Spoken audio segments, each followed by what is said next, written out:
Good morning students.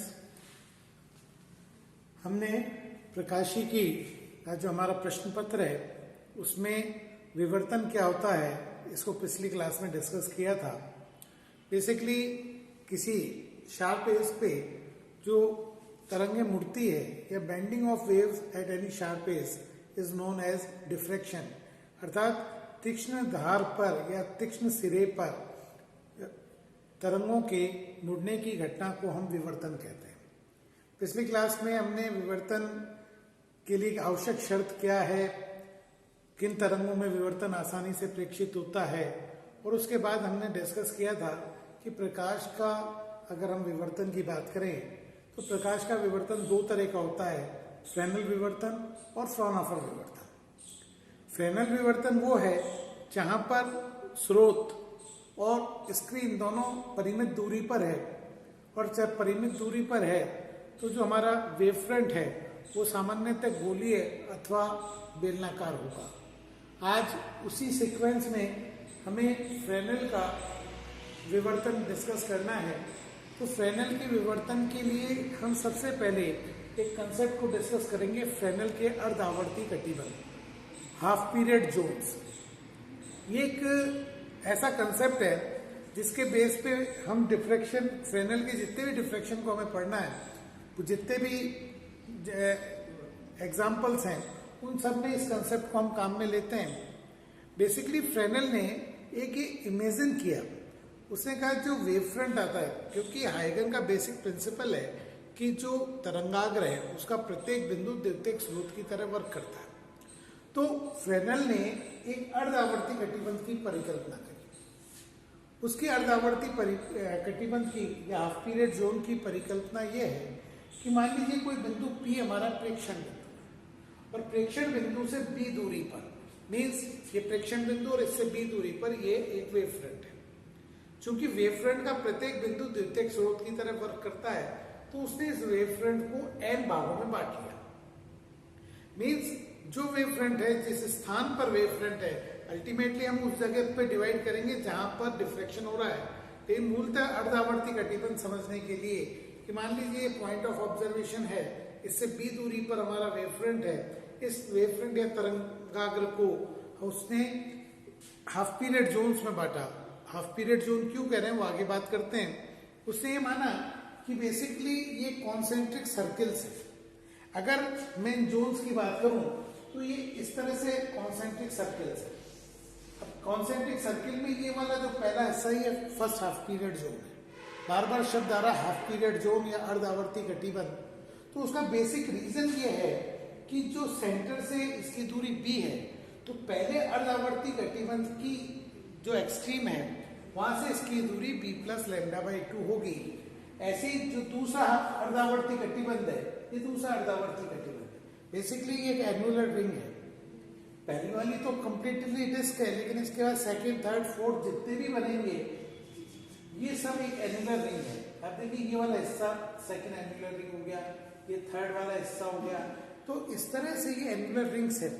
चूंकि दो क्रमागत जो एनुलर रिंग्स हैं उनके मध्य पथांतर λ/2 का है, अर्थात इनके मध्य जो कलांतर होगा वो पाई का होगा, या इनके पहुंचने में जो आवर्ती का डिफरेंस आएगा वो अर्ध आवर्तकाल के कारण होगा, इसलिए इनको अर्धावर्ती कटिबंध कहते हैं। इस तरह से फ्रेनेल ने एक इमेजिन किया कि जो हमारा इंसिडेंट वेव फ्रंट है, जो आपतित तरंगाग्र है, उसको हमने विभिन्न हिस्सों में डिवाइड किया।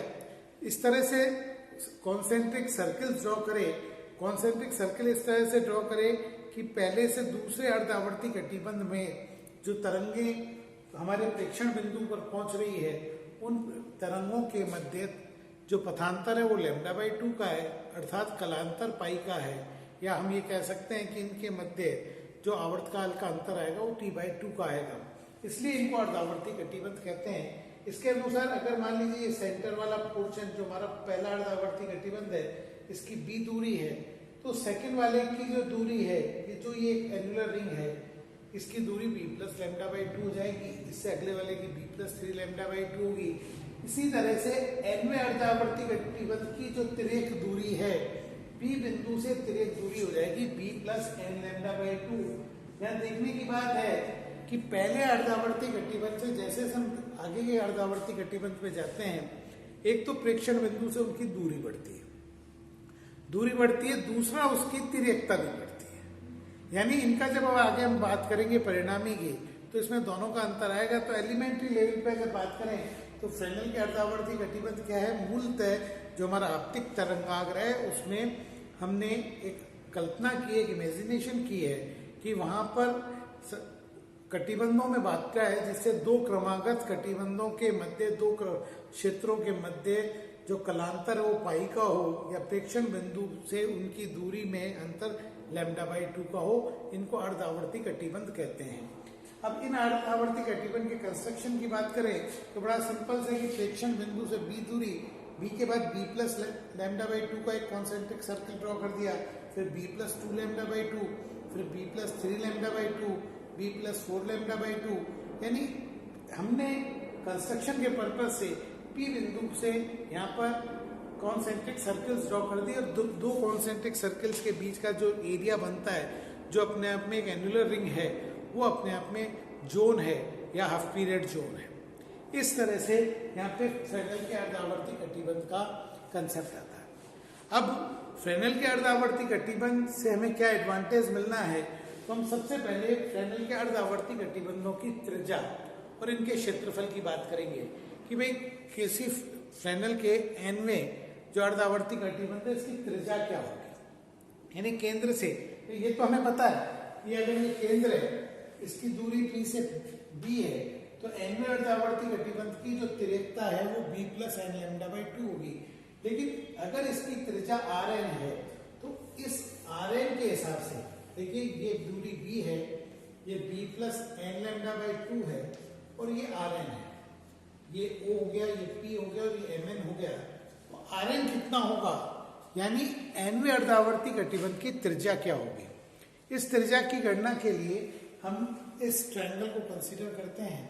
इस समकोण त्रिभुज के अंदर अगर हम पाइथागोरस थ्योरम को यूज करें तो पाइथागोरस थ्योरम के हिसाब से हमारे पास आएगा इसका हाइपोटेन्यूज मींस कर्ड b प्लस n λ/2 का जो स्क्वायर है वो base square plus Rn square के इक्वल होगा।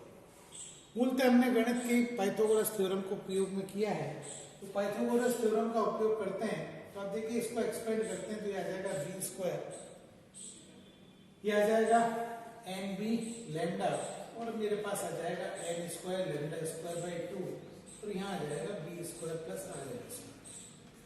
b स्क्वायर और b स्क्वायर को कैंसिल कर दूं तो Rn स्क्वायर आ जाएगा nb lambda plus n square λ/4। अब आप यहाँ पे देखें, मूलतः हम प्रकाश के लिए बात कर रहे हैं। आपको पता है कि प्रकाश का तरंगदैर्घ्य 10⁻⁷ मीटर में होता है, यानी जो लैम्डा है वो 10⁻⁷ मीटर की कोटि का है। तो जो लैम्डा स्क्वायर होगा वो कितना होगा, वो लैम्डा स्क्वायर हो गया 10⁻14 मीटर स्क्वायर का। देखिए लैम्डा पहली टर्म है 10⁻⁷ की कोटि की, तो दूसरी वाली है 10⁻14। डेफिनेटली 10⁻⁷ के सामने ये टर्म नेग्लिजिबल हो गई। इसका मतलब एनवें अर्धावर्ती कटिबंध की जो त्रिज्या का सूत्र है वो आ जाएगा √NB लैम्डा, यानी जो अर्धावर्ती कटिबंध की त्रिज्या है, एनवें अर्धावर्ती कटिबंध की त्रिज्या √NB लैम्डा होगी। B ऑब्जर्वेशन बिंदु से दूरी है, लैम्डा जो प्रकाश हम उपयोग में ले रहे हैं, और n नेचुरल नंबर है। तो अगर मैं R1:2, R2:2, R3 इस तरह से पहले 3 अर्धावर्ती कटिबंध की त्रिज्या निकालता हूं तो 1 इस तरह से √1:2, √2:2, √3:2, √4:2 एंड सो ऑन में जाएगी। यानी हम ये कह सकते हैं कि जो अर्धावर्ती कटिबंध की त्रिज्याएं हैं वो √n के समानुपाती होगी। ये इस तरह से अर्धावर्ती कटिबंध की हमने त्रिज्या का मान ज्ञात किया। इसी सीक्वेंस में हम अर्धावर्ती कटिबंध के क्षेत्रफल की भी बात करते हैं कि किसी भी nवें अर्धावर्ती कटिबंध का क्षेत्रफल क्या होगा। nवें अर्धावर्ती कटिबंध का क्षेत्रफल, nवें अर्धावर्ती कटिबंध का क्षेत्रफल। अब यहां पर मैंने एनवां अर्धावर्ती कटिबंध बनाया है। देखिए एनवां अर्धावर्ती कटिबंध ये वाला रीजन होगा, ये एनवां अर्धावर्ती कटिबंध है।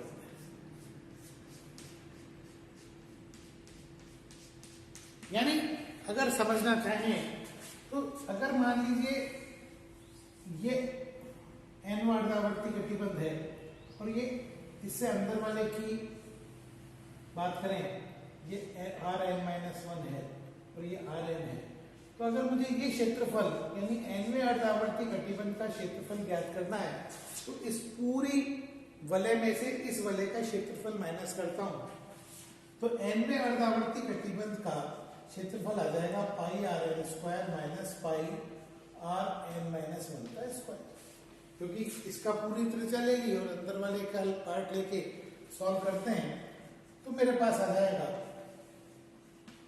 अभी हमने त्रिज्या का मान ज्ञात किया है, इसे nवें अर्धावर्ती कटिबंध की त्रिज्या है nb लैम्डा और इसकी त्रिज्या है n-1b लैम्डा। ये हो जाएगा nb lambda minus nb lambda minus plus हो जाएगा b लैम्डा। तो देखिए दोनों टर्म कैंसिल हो गई, तो nवें अर्धावर्ती कटिबंध का क्षेत्रफल पाई b लैम्डा। सबसे महत्वपूर्ण बात है कि nवें अर्धावर्ती कटिबंध का क्षेत्रफल पाई b लैम्डा नियत आ रहा है, मीन्स ये n पर निर्भर नहीं है। तो हम एक कंक्लूजन पे आते हैं कि जितने भी अर्धावर्ती कटिबंध है उन सभी का क्षेत्रफल समान है।